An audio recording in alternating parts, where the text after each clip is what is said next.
Assalamu alaikum wa rahmatullahi wa barakatuh. Nianze kwa kumshukuru Mwenyezi Mungu mwingi wa rehma kwa kutujalia uhai, afya na kutuwezesha kukutana hapa leo kwa ajili ya jambo la msingi sana, kudumisha amani ya nchi yetu ya Tanzania. Pia niwashukuru nyinyi waandishi wa habari kwa kuitikia mwito wetu, kwa sababu kupitia nyinyi ujumbe huu muhimu utaifikia jamii kwa usahihi na kwa wakati. Baraza Kuu la Waislamu wa Tanzania BAKWATA mkoa wa Mwanza pamoja na taasisi zingine za Kiislamu mkoani hapa tumekuwa mstari wa mbele katika kuhimiza, kulinda na kueneza ujumbe wa amani nchini. Tumekuwa tukifanya hivi kabla, wakati na baada ya uchaguzi mkuu wa mwaka 2025. Tukitambua kuwa amani ndiyo uti wa mgongo wa maisha ya taifa letu. Kwa muda mrefu tumetoa elimu, maonyo, mawasiliano na mwongozo wa kudumu kuhimiza uvumilivu, kuheshimiana na kuzingatia misingi ya utulivu, hasa kwa vijana wetu. Kuhusu vurugu za Oktoba 29, kwa masikitiko makubwa tumeshuhudia matukio ya kuvunjika kwa amani tarehe 29 ya mwezi wa 10 2025 katika maeneo mbalimbali nchini.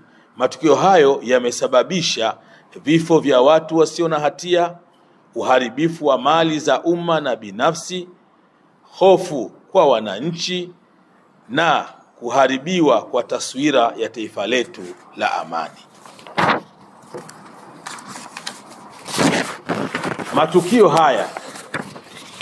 Matukio haya hayakubaliki kwa imani yoyote, kwa misingi ya kibinadamu wala kwa misingi ya uzalendo. Kwa kuzingatia hilo, tunaunga mkono tamko lililotolewa na Baraza Kuu la Waislamu wa Tanzania.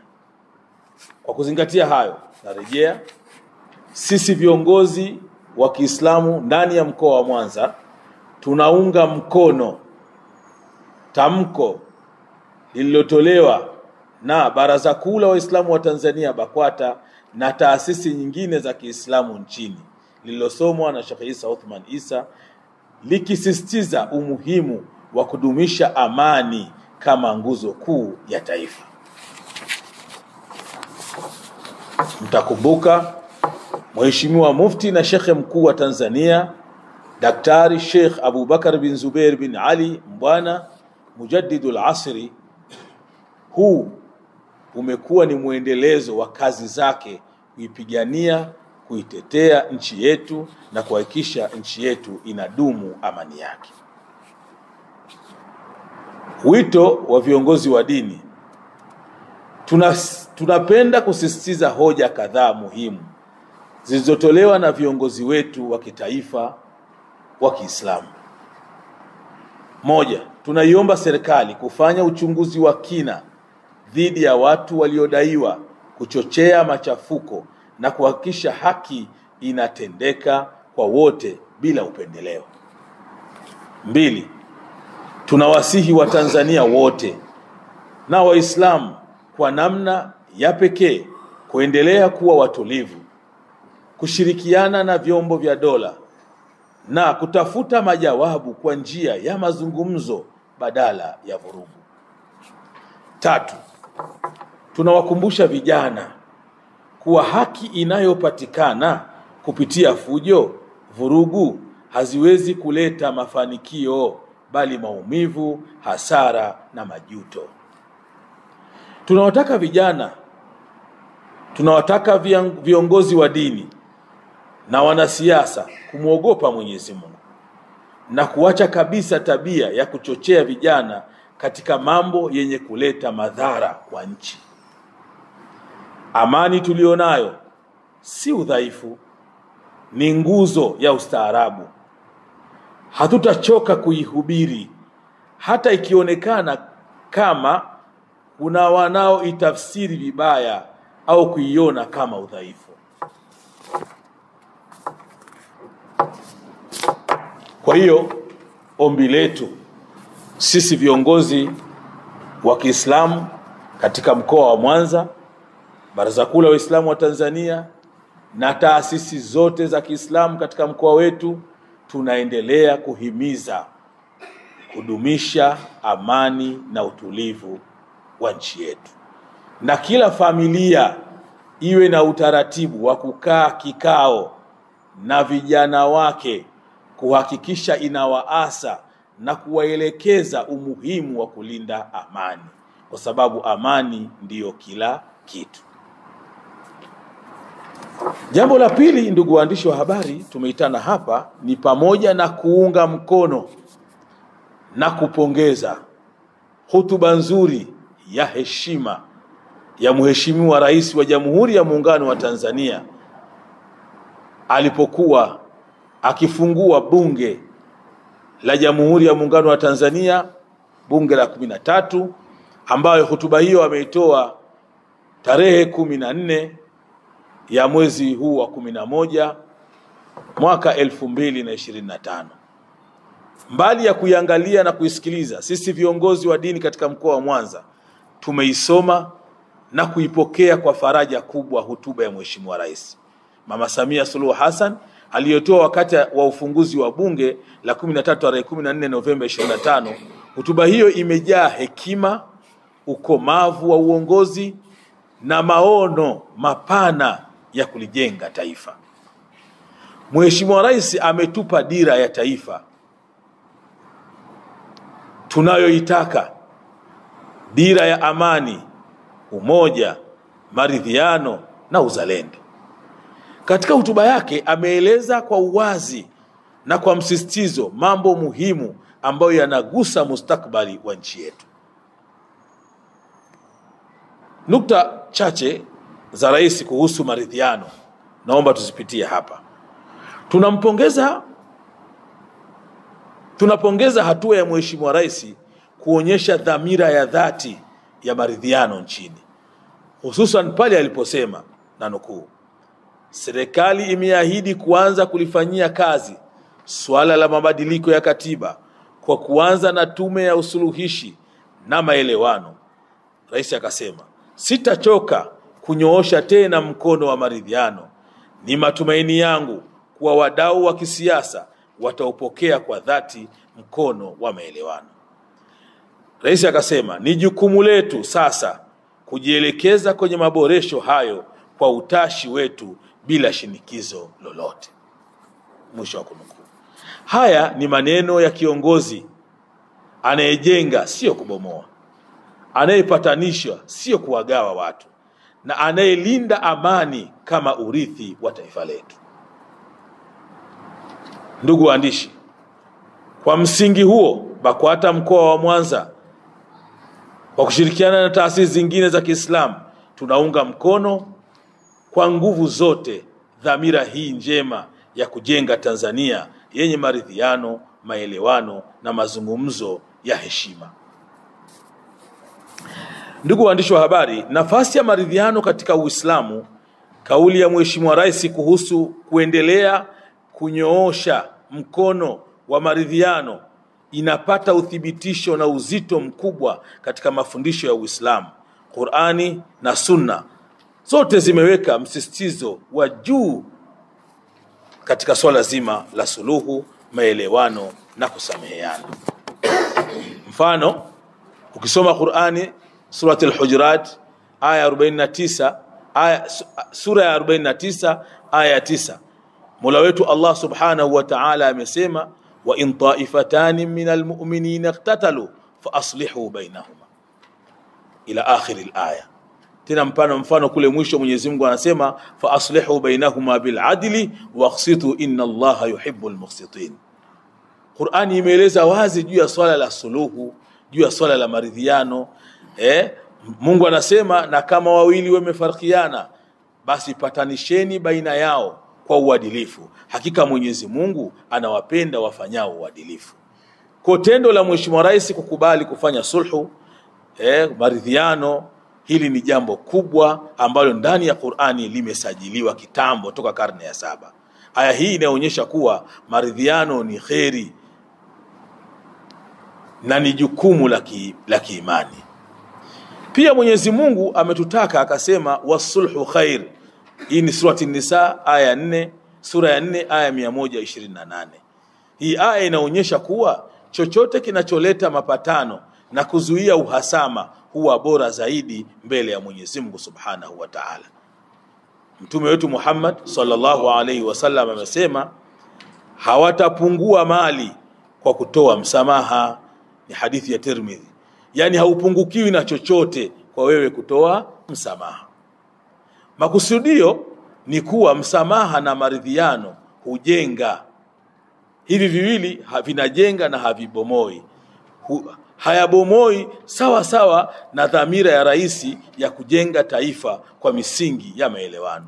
Utaona dhamira ya Mheshimiwa Rais Dr. Samia Suluhu Hassan ni dhamira njema ambayo yale anayoyasema leo pia Qur'ani kitambo na maneno ya Mtume Muhammad sallallahu alaihi wasallam ilikwisha yaeleza.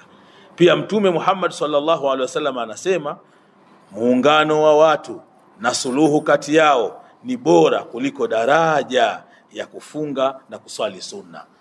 Yani kule kuwaunganisha watu, kuwasuluhisha watu, Bwana Mtume anatuambia daraja yake ni bora na ni kubwa kuliko mtu aliyefunga sunna au aliyeswali swala ya sunna. Hapa tunaona kuwa kuleta maridhiano ni ibada ya ngazi ya juu sana, ikitanguliwa hata na ibada za faradhi na nafsi.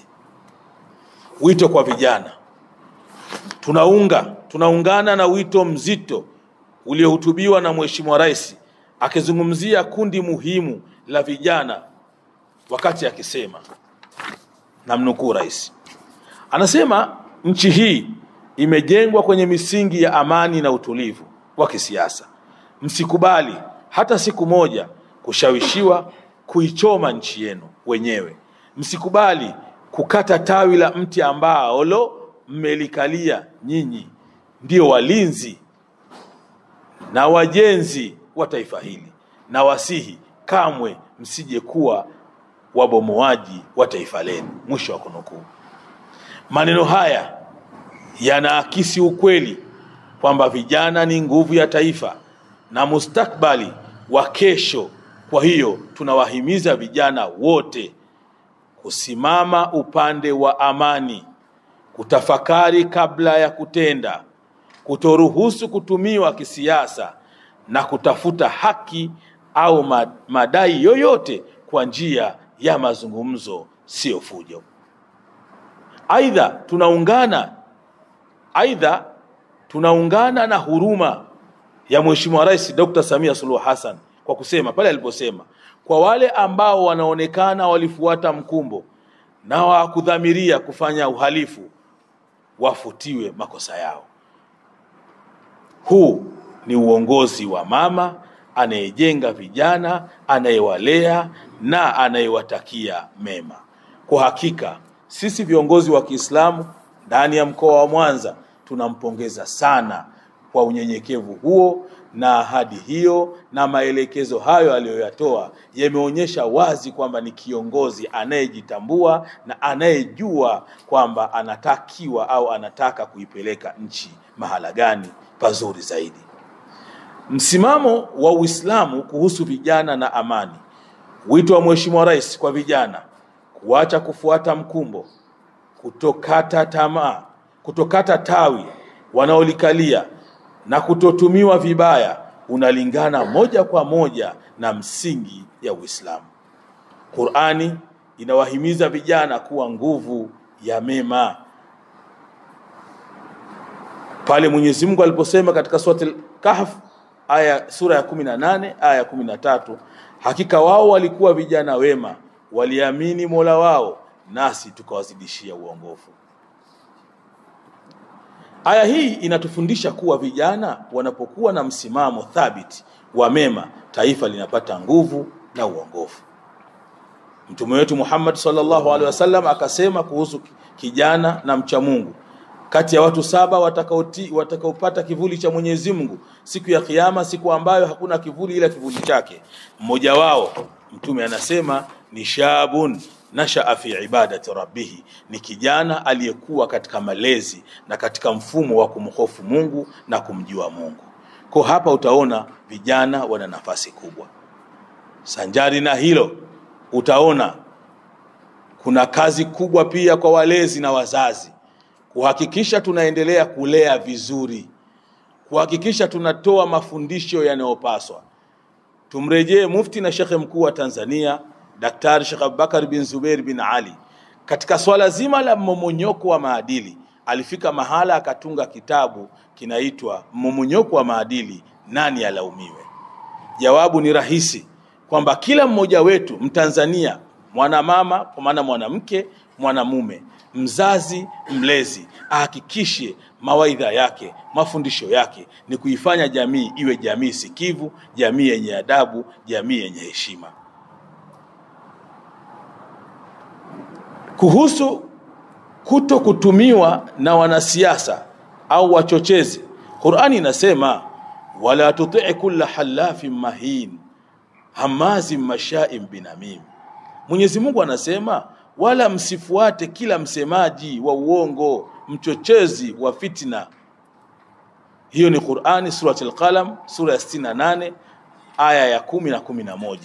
Tumekatazwa kuwa ngoma iko, kuigaiga, kusikia, na ndipo Bwana Mtume akasema unapotaka kufanya jambo lolote lizingatie mwisho wake, likiwa na khairi fanya na likiwa na shari acha. Hapa tunafundishwa kutokuwa watu wa kufuata mkumbo, kupangwa au kuchochewa, hasa katika mambo yanayovunja amani, katika mambo yenye maslaha na nchi yako, katika mambo yenye maslaha na taifa lako, katika mambo yenye maslaha na familia yako. Tumeshuhudia ziko familia zimekosa hata chakula kwa ndani ya siku 2. Ziko familia hazikutoka nje. Ziko familia wamehangaika. Wako watu hawakufanya ibada, hawakusali, hawakufanya chochote kwa sababu ya kukosa amani. Hivyo tuwe tumejifunza na kuhakikisha kwamba tunaendelea kulea vizuri. Mtume alisisitiza sana kuzuia vurugu, mpaka akafika mahala akasema muumini si yule anayewatia watu hofu wala kuwatishia. Bwana Mtume anasema muumini wa kweli sio yule anayewatia watu hofu au kuwatishia. Ni hadithi ya Imam Ahmed. Amani ni sehemu ya imani. Mtume anasema katika hadithi ya Bukhari, anasema amani ni sehemu ya imani.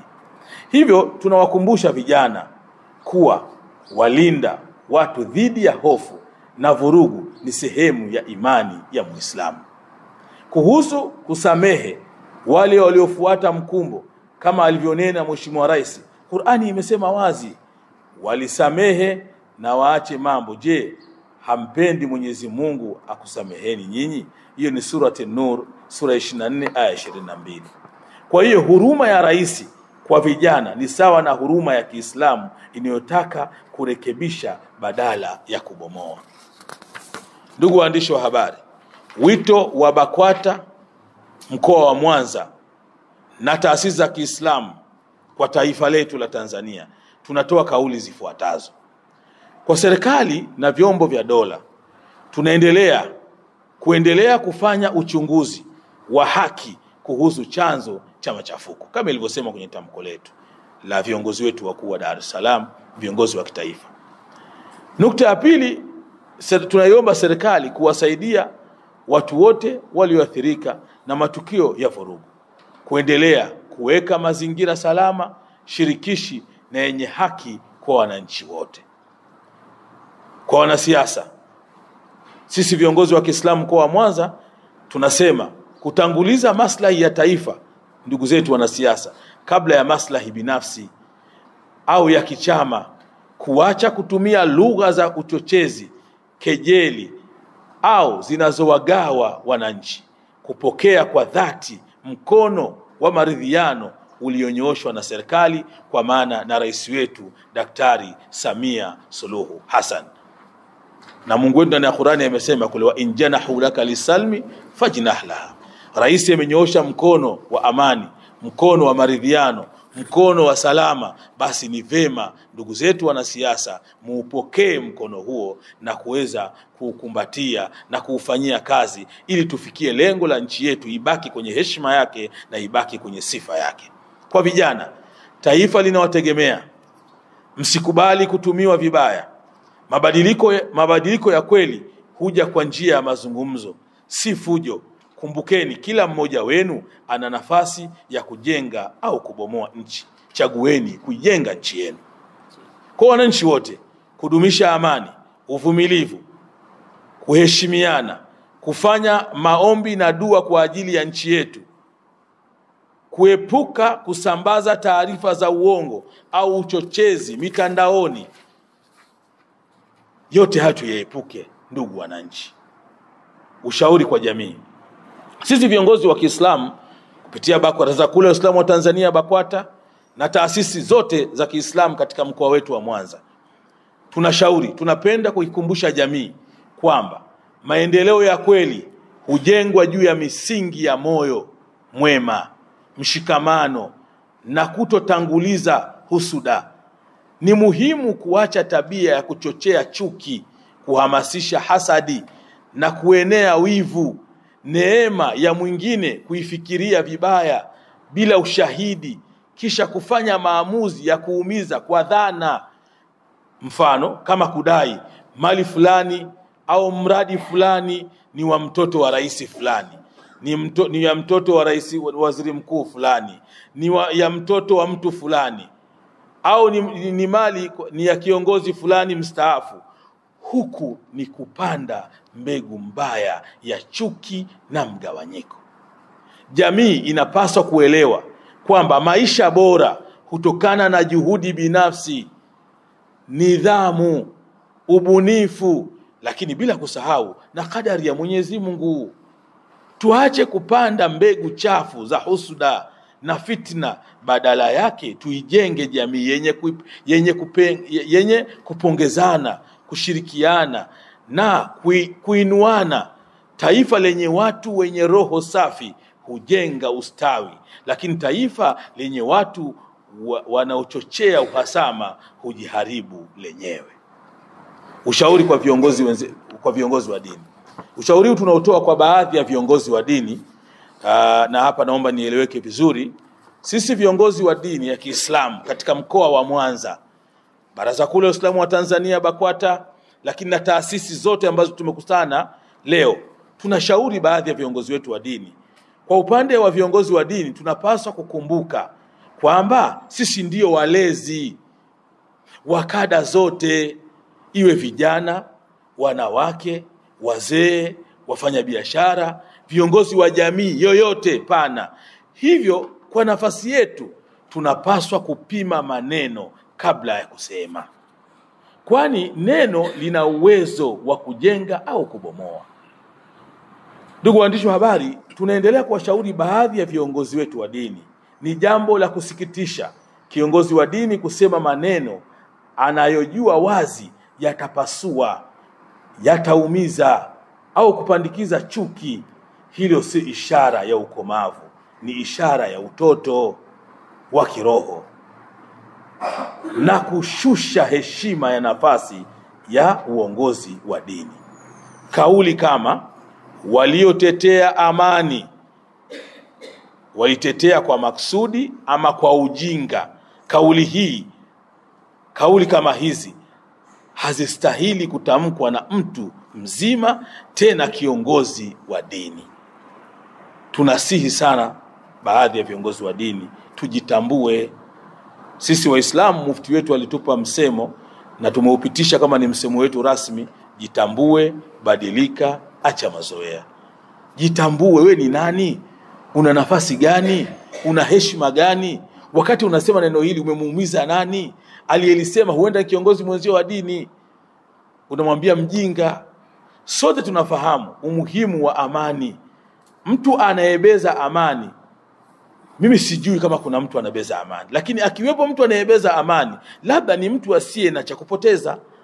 Ukimwona mtu anabeza amani, huenda ni mtu asiyekuwa na cha kupoteza. Huenda hana familia, hana shughuli ya kumletea riziki ya kipato, labda yeye ni mtu tayari, ni mtu special, kila kitu yeye anafanyiwa, gari anapewa bure, kulishwa analishwa bure. Labda mtu wa namna hii ndio anaweza kubeza amani. Lakini mtu ambaye ana fight, anahangaika, ingia toka, ana mzigo wa familia, hawezi kubeza amani. Ndugu zangu waandishi wa habari, huenda maneno haya yakaweza kusaidia kuwakumbusha baadhi ya viongozi wa dini kuendelea kuheshimu umuhimu wa amani, lakini kuheshimu viongozi wenzi wao. Kama nilivyosema, mtu ambaye anayeweza kubeza amani na akaona thamani ya utulivu na anayehamasisha amani na utulivu ni mjinga, huenda mtu huyo ana uraia wa nchi nyingine, kwamba ikitokea tatizo hapa huenda ataenda hiyo nchi alionayo ya pili. Lakini sisi nchi yetu ni Tanzania, mahala petu ni Tanzania, hatuna mahala pa kwenda. Aidha, swala la kuvuruga nchi si jambo jema, wala si jambo la kufurahia, wala si jambo la kushabikia. Kila mmoja wetu atumie lugha laini, lugha nzuri, lugha ya kujenga katika kulijenga taifa letu. Lakini mtu mwenye akili timamu, mwenye hofu ya Mwenyezi Mungu na anayejua mustakbali wa kizazi chake hawezi kubeza amani. Tukumbuke pia maneno ya busara aliyoyatoa rais wa Burundi tarehe 3 mwezi wa 11 2025 aliposimama pale katika sherehe za kuapishwa Mheshimiwa Rais wa Jamhuri ya Muungano wa Tanzania. Rais wa Burundi, napenda kunukuu maneno yake, anasema amani haina bei, na Watanzania nadhani sasa mmejua umuhimu wa amani. Mwisho wa kunukuu. Viongozi wa dini tunapaswa kubaki kwenye vazi letu la heshima, ulezi, unyenyekevu, uadilifu, maadili mema, kwani maadili ya dini zetu ni jambo muhimu sana. Tukumbuke yaliyotokea Ijumaa ya tarehe 31 mwezi wa 10 na Jumapili ya tarehe 2 mwezi wa 11 kwa Waislamu na Wakristo. Iko misikiti Ijumaa ya tarehe 31 haikuswali, yako makanisa Jumapili ya tarehe 2 hayakuswali. Baadhi ya misikiti haikuswali, baadhi ya makanisa hayakufunguliwa. Haya yote yanatukumbusha kwamba kuswali ni haki yako wewe mwanadini. Kuswali ni haki yetu, lakini kwa sababu amani ilikuwa imevurugika, haki hii tuliikosa. Kwa hiyo tunasisitiza, haki haiwezi kupatikana kama hakuna amani. Amani ndiyo jamvi la haki, halafu haki ni zao linalotokana kwenye amani. Tusidanganyane, tusiwadanganye waumini, tuambie ukweli. Baadhi ya waumini mmeona hamkuweza kutekeleza ibada ambayo ni haki yenu kwa sababu tu pamevurugika. Tena viongozi wenyewe wa dini, mashehe na maaskofu na mapadri na maustadhi, ndio mliosimama kuambia wananchi au Waislamu msije msikitini, msije kanisani kwa sababu pana vurugu. Kinyume chake, si kusali ni haki yetu, lakini hatukuweza kuitimiza haki yetu kwa sababu amani ilikuwa hakuna. Kwa tusiwadanganye waumini, tuendelee kuambia ukweli, umuhimu wa amani. Narudia eneo hili, amani ni jamvi la haki na haki ni zao la amani. Wadau wa amani, tumezipokea kwa unyenyekevu na shukrani salamu za pongezi alizozitoa Mheshimiwa Rais tarehe 3 mwezi wa 11 kwa viongozi wa dini waliojitokeza kuhamasisha amani nchini. Rais aliwapongeza siku ile anaapishwa kwenye hotuba yake, mtakumbuka. Kwa hiyo sisi tunazipokea shukrani hizo na salamu hizo za kututia moyo na kutufanya tuendelee na jambo hili. Tunaheshimu na tunatiwa nguvu kuendelea kusimama upande wa utulivu, busara na kujenga maridhiano katika jamii yetu. Pia kwa Waislamu wa mkoa wa Mwanza tunatoa wito na maelekezo. Misikiti yote ya mkoa wa Mwanza, ya madhehebu zote, taasisi zote, lazima kuwe na kamati za ulinzi misikitini. Kama kwenye harusi mtu ana sherehe, kwenye maulidi tunaweka kamati za ulinzi, kaifa au vipi msikitini pasiwe na kamati ya ulinzi? Kuwepo na kamati ya ulinzi, lakini wawepo walinzi watakayolinda misikiti yetu, watakayolinda taasisi zetu. Na tumeelekeza kwamba wewe imamu wa msikiti, wasiliana na shekhe wako wa kata, hakikisheni wale ambao ni orodha ya walinzi katika misikiti yetu, katika mitaa yetu, katika maeneo yetu, tumepeleka kwenye vyombo vya usalama, kwa maana polisi, majina yao, namba zao za simu na picha zao. Kwa maana imefika wakati vijana wa Kiislamu amkeni, nyinyi Waislamu amkeni kuhakikisha tunajilinda pia kabla ya jeshi la polisi, lakini sisi wenyewe tuweke utaratibu wa kulinda mali zetu. Kwa sababu tunachokishuhudia wakati mwingine sio maandamano hayo ya kutaka haki. Tulichokishuhudia wakati mwingine ni katika hatua za kuleta vurugu, kuleta fujo, wizi, ujambazi. Sasa hayo hawezi tu kulindwa na polisi. Lazima si wenyewe pia tuchukue tahadhari za kulinda misikiti yetu, kulinda mali zetu. Jambo la pili, maelekezo ninayoweza kuyatoa hapa ni jina la Mwenyezi Mungu, ya Latif. Tumeelekeza kila Ijumaa baada ya swala ya Ijumaa lisomwe jina hilo la Mwenyezi Mungu mara 29, ya Latif, ya Latif, ya Latif, kwa lengo la kuendelea kuiombea nchi yetu amani na utulivu. Lakini tumeelekeza hutuba zetu, tulianza tarehe 14 Ijumaa tarehe 14 mwezi wa 11 kutoa hutuba zinazoelezea kuhusu amani na kuipenda nchi. Hutuba hizi zitolewe kwa Ijumaa 4 mfululizo. Tumeanza tarehe 14, itamalizika tarehe 5 mwezi wa 12. Kwa hiyo baada ya hapo tutaendelea, lakini hizi Ijumaa 4 mutawalia mfululizo ziendelee kuhubiri amani na kuipenda nchi. BAKWATA mkoa wa Mwanza pamoja na taasisi mbalimbali za Kiislamu tunaendelea kusimama imara kama nguzo ya amani, maelewano na mshikamano. Tutaendeleza kazi ya kutoa elimu, kufanya mikutano na kushirikiana na serikali na jamii kuhakikisha kuwa msingi ya amani inabaki kuwa urithi wetu. Waislamu na Wakristo katika nchi ya Tanzania, udugu wao ni wakale. Mapenzi baina yao ni ya muda mrefu. Ushirikiano wao ni wa muda mrefu. Yuko Muislamu anayo mahusiano ya damu na Mkristo. Yuko Mkristo anayo mahusiano ya damu na Muislamu. Wengine tunafanya kazi pamoja, tumepanga nyumba moja. Madaktari wetu, wewe ni Muislamu, daktari wako ni Mkristo, wewe ni Mkristo, daktari wako ni Muislamu na kadhalika. Tuendelee kuimarisha. Baraza Kuu la Waislamu wa Tanzania, BAKWATA na taasisi za Kiislamu mkoa wa Mwanza, tunawaomba Waislamu kuendelea kuunga udugu wetu na ndugu zetu wasiokuwa Waislamu bila kubaguana, bila kuchukiana. Tuendelee kuwa kitu kimoja na sote tuweke maslahi mapana ya taifa letu Tanzania, ambalo ndiyo mama yetu Tanzania. Hatuna nchi nyingine, hatuna mahala pengine pa kwenda isipokuwa Tanzania. Tunaitaka jamii itambue kwamba bila amani hakuna uchaguzi. Hata tuliofanya, ingekuwa hakuna amani siku ile asubuhi pale mpaka mchana, uchaguzi usingefanyika. Hakuna ibada bila amani, hakuna biashara bila amani, hakuna maendeleo bila amani. Kwa pamoja tushikamane, tuzungumze, tuelewane na tulinde Tanzania, nchi yetu ya amani. Nimesoma mimi Sheikh Hassan Kabeke, shekhe wa mkoa wa Mwanza, kwa niaba ya taasisi zote za Kiislamu katika mkoa wa Mwanza, nikiwa kiongozi mkuu wa Waislamu. Basi nimesoma hii leo tarehe 15 mwezi wa 11 mwaka 2025. Wallahu waliyut tawfiq.